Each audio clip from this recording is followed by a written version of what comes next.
मी सह्याद्रीच्या कुशीतला छत्रपतींच्या पदस्पर्शाने पावन झालेला हिंदवी स्वराज्याचा मुकुटमणी रायगड बोलतोय.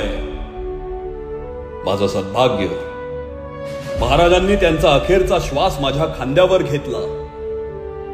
माझं सद्भाग्य महाराजांनी हिंदवी स्वराज्याच्या राजधानीचा बहुमान मला दिला.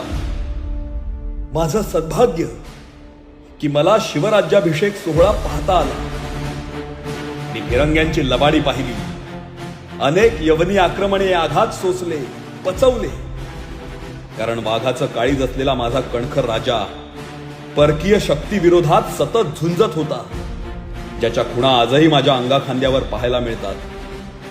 पण दुर्दैव, आजपर्यंत त्याची कुणालाच किंमत नव्हती. दुर्दैव, महाराजांच्या